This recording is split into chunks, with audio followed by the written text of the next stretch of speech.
Hello अतिथि शिक्षक साथियों, आज हम आपके लिए एक नई अपडेट के साथ हाजिर हैं। यह जो आदेश है कार्यालय आयुक्त जनजातीय कार्य मध्य प्रदेश भोपाल के द्वारा जारी किया गया है। यह जो आदेश है 9 अगस्त 2024 को जारी किया गया है। जो उच्च माध्यमिक शिक्षक पद पर जिन शिक्षक साथियों का चयन हो चुका है, तो अतिथि शिक्षक की पात्रता के नियमों में संशोधन किया गया है। तो देख लेते हैं क्या है पूरा आदेश।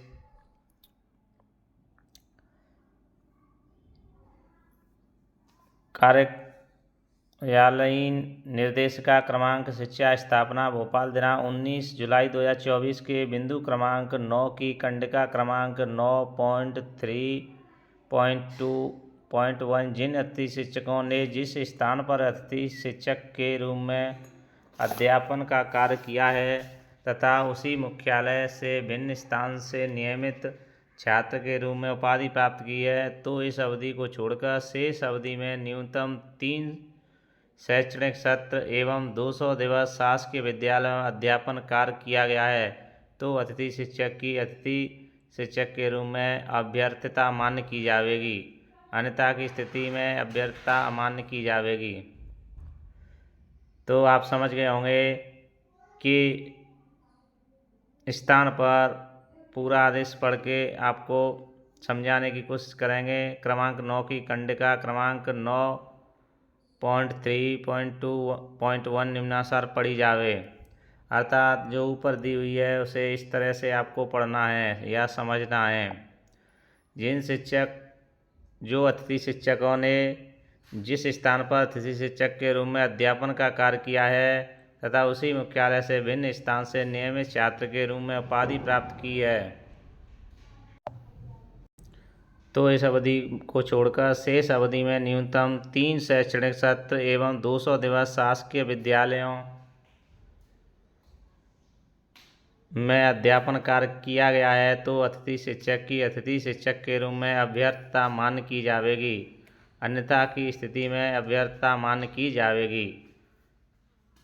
न्यूनतम 3 शैक्षणिक सत्र में प्रत्येक सत्र में न्यूनतम 60 दिवस कार्य किया जाना अनिवार्य होगा। अर्थात जो अतिथि शिक्षक हैं, हम इसे ऐसे कह सकते हैं स्पष्ट शब्दों में, अतिथि शिक्षक का लाभ लेने के लिए प्रत्येक अतिथि को न्यूनतम 3 शैक्षणिक सत्रों में कार्य करना अनिवार्य है और प्रत्येक जो वर्ष है उसमें शैक्षणिक सत्र है उसमें 60 दिन का किया जाना भी अनिवार्य है और न्यूनतम 200 दिवस शासकीय विद्यालयों में अध्यापन कार्य किया जाना जरूरी है। तो आप समझ गए होंगे 3 शर्तें हैं।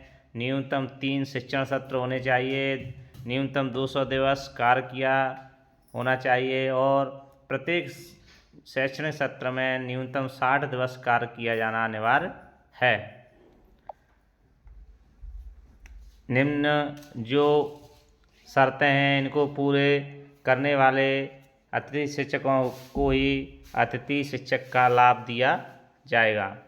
बिंदु क्रमांक 9 की कंडिका 9.4 से अंकित अर्थात उस तिथि को अभ्यर्थी द्वारा परीक्षा अंक सूची पादी धारित किया जाना अनिवार्य होगा का तात्पर्य दिनांक 27 जनवरी 2023 तक परीक्षा अंक सूची पादी धारित किया जाना अनिवार्य, न कि सत्यापन हेतु उपस्थिति दिनांक तक। एक संशोधन यह किया गया है कि जो उपाधि या अंक सूची परीक्षा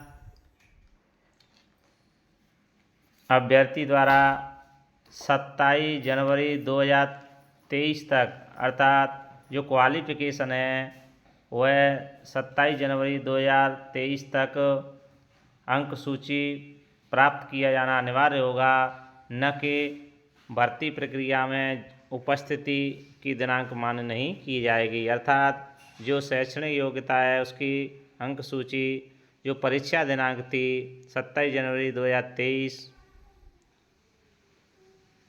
उस डेट से या उस दिनांक तक की होनी चाहिए। अगला संशोधन किया गया है निर्देशिका के साथ साथ उच्च माध्यमिक शिक्षक नियोजन 2023 FAQ के सरल क्रमांक 2 के उत्तर में उल्लेखित दिनांक 31 मार्च 2024 के स्थान पर 30 अप्रैल 2024 पढ़ी जावे। इस तरह से यह जो आदेश है अपर संचार जनजातीय कार्य मध्य प्रदेश के द्वारा जारी किया गया है। ऐसे ही लेटेस्ट अपडेट प्राप्त करने के लिए समस्त स्थिति शिक्षक नई अपडेट के लिए हमसे जुड़ें, सब्सक्राइब करें, लाइक शेयर करें। मिलते हैं अगली नेक्स्ट अपडेट जानकारी के साथ। अगर कोई पॉइंट समझ में नहीं आया हो तो कमेंट बॉक्स में ज़रूर लिखें, आपको समझाने की कोशिश करेंगे। Thank you.